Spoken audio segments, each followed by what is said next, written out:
eksena ni Kim sa Temple of Rhea, tinip yun ng 3 hours. And she has been super patient with me. Parang never pa ako naka-experience ever ng ganun ka down to earth, that she really was there supporting me. Naiiyak ako sa kanya. Naiiyak ako sa kanya kasi parang wala na ito experience ko. Parang it humbles you talaga. And then she's there to parang naiiyak ako sa kanya. Parang deserve ko ba itong role na to? But she was there. Alam mo, from the cast members na, Shield, ba't umiiyak ka? Hindi ka naman cast. Akala niya siya si Stella. Okay, siya pala yun, oo. Hindi, nakakatuwa lang kasi parang Pao and Kim, narinig namin mismo from the cast members how you support them and, you know, sa mga eksena ninyo. Thank you, Sophia, for sharing that. Sam, ikaw naman, your favorite part of filming? Hindi nahihirit si Paolo, don't worry. Kukunin ko na yung mic ko. Actually, the whole experience has been really fun. If you want to look at eksena mismo, I enjoyed the difficulty sa death scene ko. It was, okay. Ano gusto mo sabihin, bro? Ano? Sige, ano? I think it did really great, bro. Yun lang. It was a difficult scene, and it was a lot of different scenes with different characters, and but I enjoyed it at the same time, and the support of the other cast and just the ensemble of us working together. It was fun. But mas lalo kong na-appreciate yung mga kasama ko sa cast. It's not the first time working with Paolo. And I super enjoyed working with him. I appreciate Kim more. And a background story nung nagsushoot kami dun sa bahay niya, we were shooting in an area that's not as well off. But yung ginawa ni Kim, she's just giving out 1,000 pesos. She's giving so much money. Kanino? Sa mga tao na dun sa area, she was just giving out money to help the people in the area. And I just like, oh, parang grabe yung puso ni Kim. I just appreciated her more. I want to let people know yun ang ginawa niya. I'm sure she doesn't want to share that, but nakita ko yung ginawa niya. She was giving out money to people na nangangailangan dun sa area. And I just like, that was such a nice thing na nakita ko na ginawa ni Kim. I thought it was a really nice thing that she did. So mas lalo ko na-appreciate si Kim Chu because of nakita yung ginawa niya. And that's all. But in the whole cast, like it was a great experience with si Direk Jojo and yung mga ibang directors. It was just a great experience, and I felt so blessed to be part of this project. It was a lot of fun. It's a great memory para kay Sam. Kim! Sahod na kami lahat. Hindi, sumasahod kami, hindi pa ikaw. Sumasahod lang kami ng ganon. Care to comment lang kung sa shinare. I know it's very personal. I know, yeah, but Sam already shared it. Why did you have to do it? Ano lang, hindi kasi siya sobrang ganda. Pero tsaka nakakaabala kasi kami sa lugar, which is hindi naman lahat ay nabibigyan ng bayad doon sa lugar na yun. Pero very pleasant lahat ng mga tao doon. Support talaga sila. Yung hindi mo nahihingin na tumahimik sila. Hindi mo nahihingin yung supporta nila. Pero parang it feels like home kasi mga Bisaya po na dito. So parang it feels very close. Parang kapatid ko silang lahat. Uy, pasensya na kayo. Napupuyat sila, naaabala sila in their daily lives. Yet they support us and hindi sila nagagalit at naninigaw sa amin. So, in exchange, a little something. It's a good heart. Kim has a good heart talaga. No? Tsaka inutang ko kasi sa kanya, kaya alam niya, wala akong cash. May cash ka ba dyan? Totoo ah? Oo, utang mo na kasi kulang. Binayarin na ako, yes. Pero binayaran ko siya. Inutang Kaya alam naman niya, pala. pautang ng konti, wala akong cash. Thanks, Kimmy, for sharing that. Pao, your favorite memory filming this? I know there's a lot. Top of mind. Well, yung top of mind yung earthquake, but more than that, I think yung mga tumatatak sa akin, yung mga reaction ng mga staff and crew Ang dami nangyari, parang nakita mo sila from being so fresh, hanggang nakikita mo yung pagod. To fresh to? Hanggang pagod. Tapos nakikita mo yung saya nila, minsan yung galit nila, yung inis nila sa akin. So, yun lang, yun yung parang ang kulay. ang kulay lang ng buhay pag lalo pag nag-shoot kayo. Ang kulay ng lahat ng nangyayari sa paligid at parang isa yun sa mga treasure ko dahil napakakulay lang talaga. Okay, we're just getting started. We just finished the first part of our Q&A. Meron tayong ipapalabas. We have a surprise drop. So the cast, I want you to turn your attention here sa ating screen. We're gonna be playing a scene that will surely shock everybody. You ready, Samuel? You're not ready? Bakit si Sam lang tinanong? Nakatingin sa akin eh. Okay, let's play this.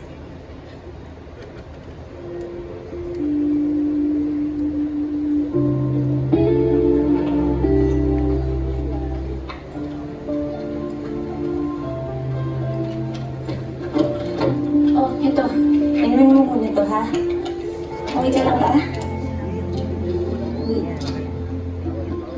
Kailangan mo ba kitang dalhin sa ospital? Sige pa. Hindi, wag na. Okay na ako. Sige. Ano ba kasing pinainom ng Claudia na yan sa'yo? Sa susunod, huwag kang iinom ng kahit na anong binigay niya, ha? Biglang dumating, binawi mo ang Puntarin natin yung fitness para makahinga ka na maayos. Sandali nga, tabi. Kailangan kita sa buhay ko. Dito ka lang, tahanan ang mula. Ikaw ang aking sandalan. Kailangan kita sa buhay ko. Dito ka lang, huwag kang lalayo. Wala kasi si Clarice. Anong pumapasok sa isip niyo nung pinapanood niyo na yun? Gumagano'n ka pa. Hindi na putol. Buti na putol.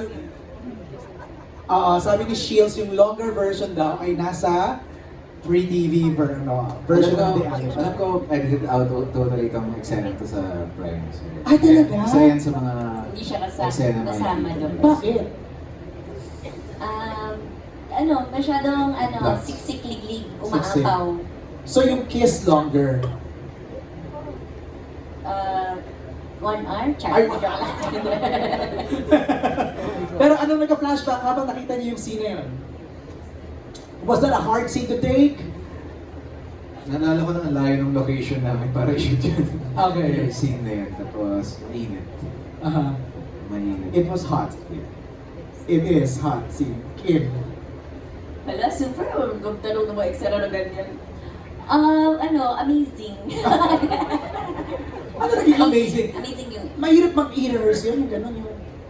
Sabi kasi ni Direk kanina, gusto niya organic. Di ba Direk, sabi mo kanina, maganda kung organic, hindi rehearsed. Yeah, but that scene was directed by Derek.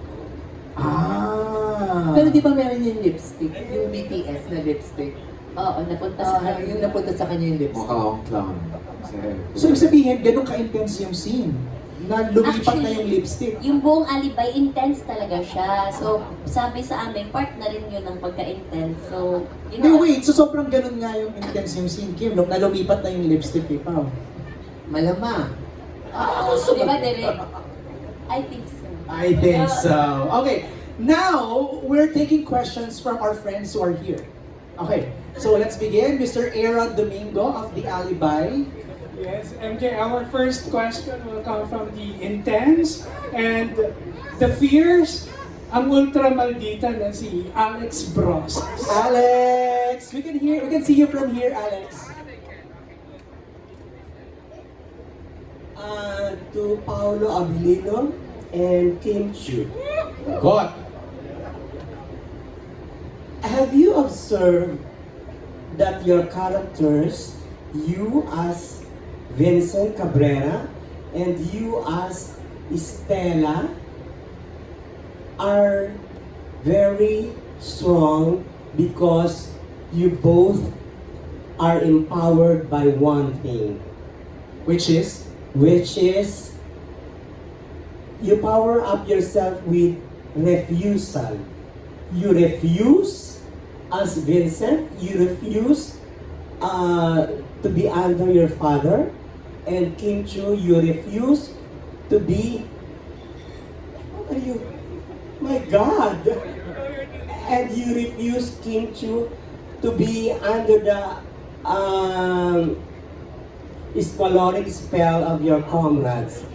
Tawag dito. That said, do you realize that there are only a few characters like you who can make refusal a sign of strength? Your Honor, we begin with Attorney Paolo Abilino.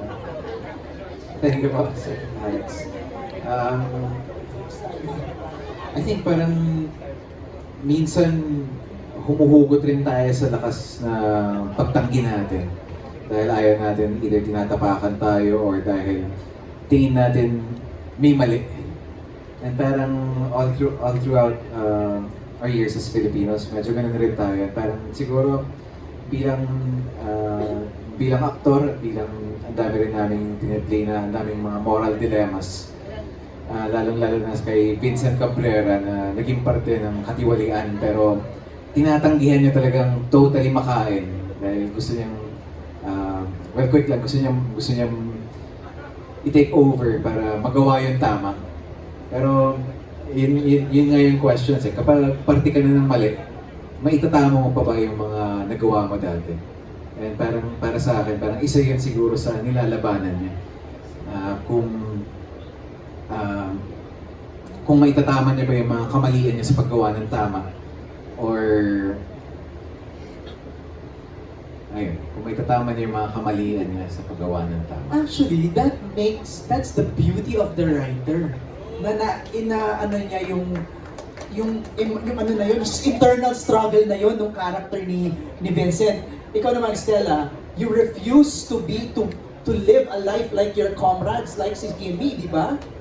Yes, nagiging strong naman ang isang tao o nagiging matapang siya pag she knows her truth and she stands by her truth. Tama. And wala nang makakatapak ng dignidad mo nun kung nakatayo ka sa kung ano yung talagang pinaniniwalaan mo. Alex, okay ka? I have one question. Go ahead. For the record, I would like to ask with some sense of urgency and immediacy the real score between Paolo and Kim Chu.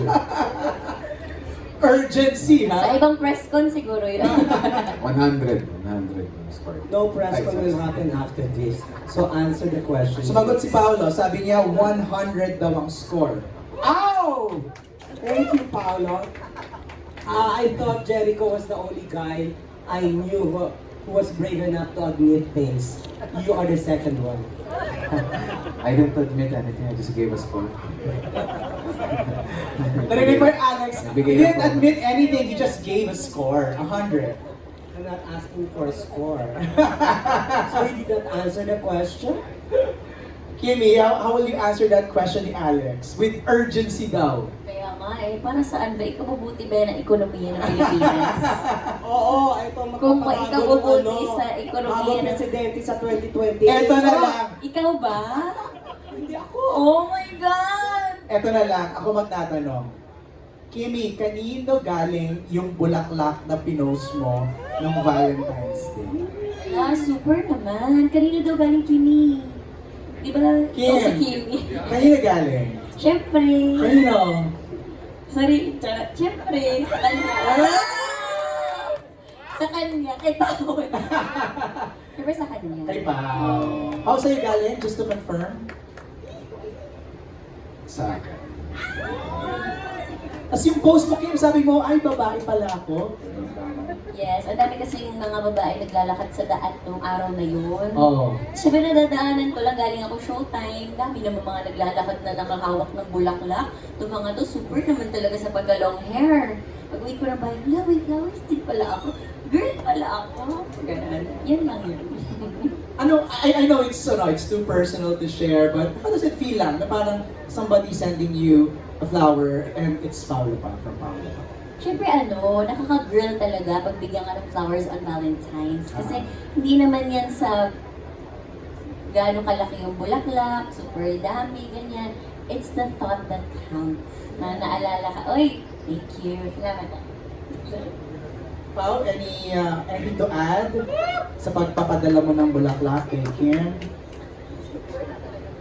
Masaya ako na masaya ka. Gusto mo ba i-share yung letters? Kimi, can you? Yes, the letter goes like this. Kumanta pala. Nilabas no? Eto na, mabasahin mo na sa iyo. Okay na yun. So, ano lang reaction mo na masaya siya na masaya ka? Happy din ako na napapahappy niya ako. Tapos baka sarili mo na.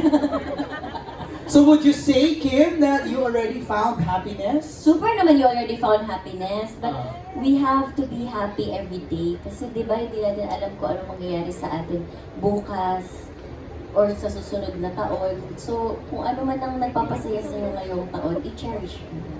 Yan. O, hindi ko na dadagdagan baka... Oh.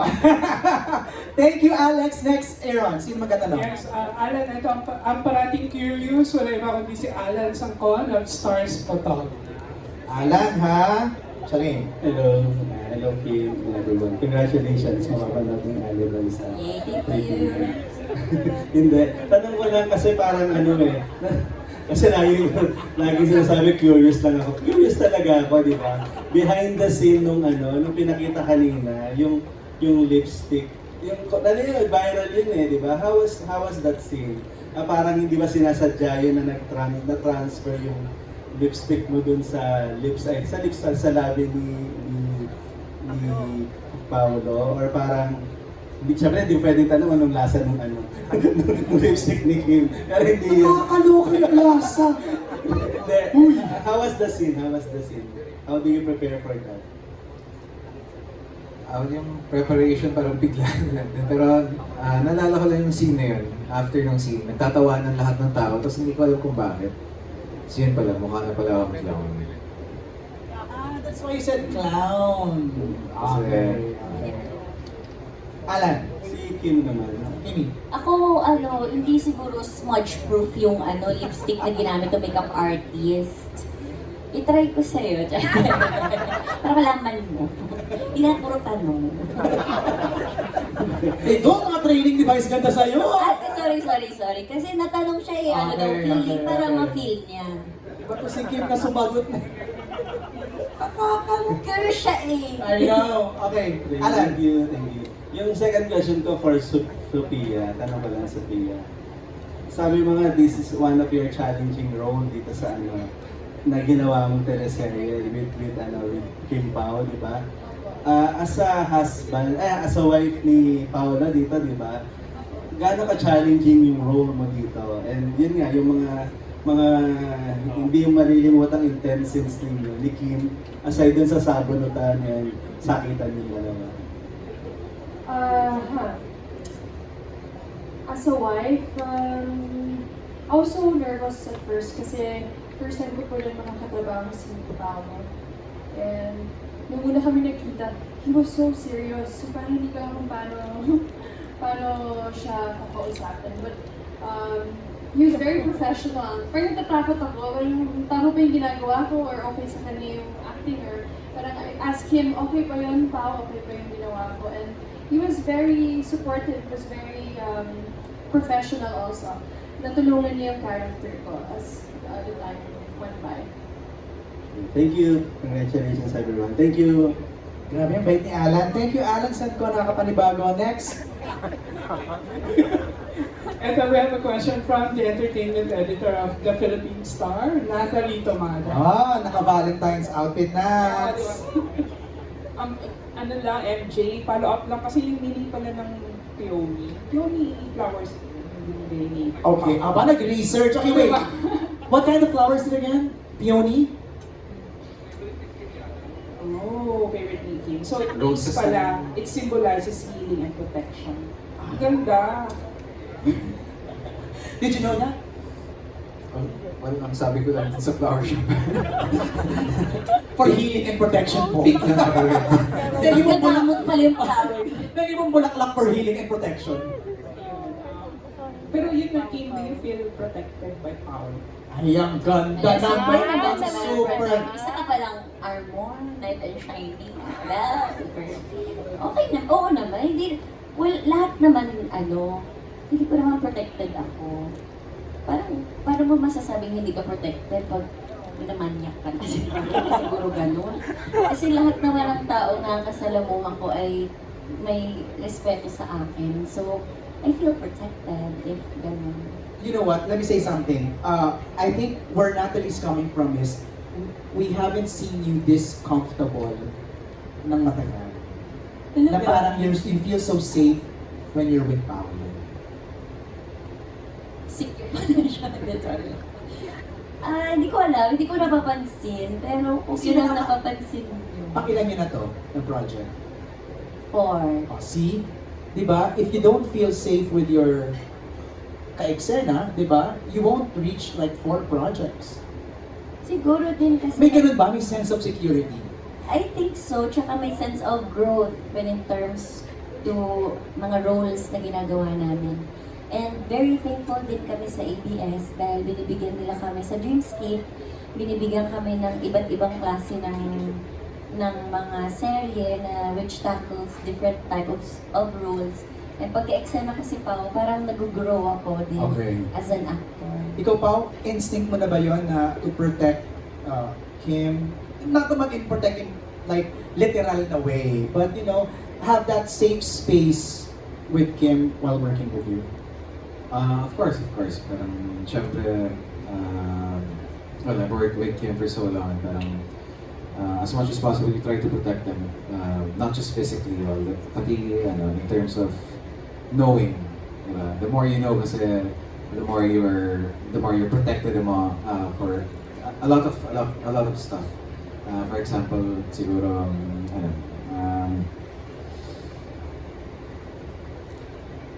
sige, wag na lang example. Tuloy mo! Tuloy mo, pabuelo na kami. Ituloy mo yan, Pao. Like what? For example, like online scams, diba? Parang if you're a bit knowledgeable about that thing, you share the knowledge. Yeah. And parang at the same time, she's protected because she's knowledgeable about online scams. Even more. But now that you've heard na yung flowers na binigay mo kind of symbolizes healing and protection, what's your reaction?